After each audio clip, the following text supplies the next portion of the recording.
Jared Hart was born and raised in the small town of Valdosta, Georgia. He lived with his mother, Jane, at her house only 10 minutes in walking distance from the school he attended, Wiregrass Technical College. Jared's day started out just like every other Monday, walking to class with his best friend Anthony.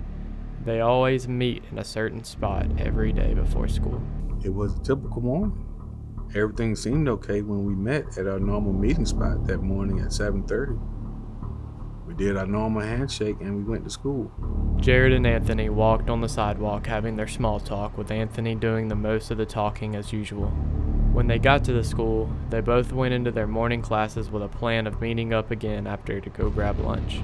While we was in class before lunch, Jared texted me and said that he was gonna go home and eat lunch with his mother. I found it kind of odd because Jared's mother normally works every day. I let it go over my head because I thought maybe she was off that day. Jared and Anthony met in the hallway after class, but Jared insisting to leave so he could make it home on time to eat with his mom.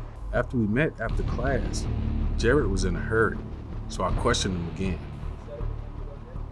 Yeah, he said everything was fine. After their 2-hour lunch break, Anthony waited on Jared in the hallway, but he never showed up. I started to worry a little bit, but I figured he got caught up with his mom because every now and then she likes to put him to work.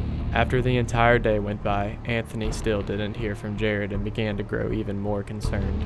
After a few hours of not hearing from him, very few thoughts of him being in danger crossed my mind. However, after not hearing from Jared all day, that was totally unlike him. Later that day, Anthony was at school studying for a big test the next day when he received a call from Jared's mother.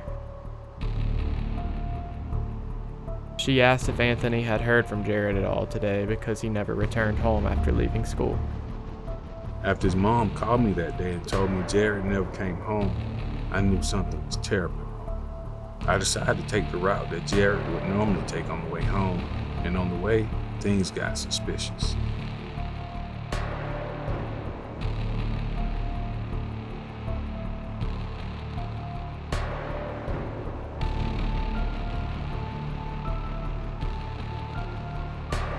After many days of searching for Jared himself, or evidence that something could have happened, the case was closed for no evidence.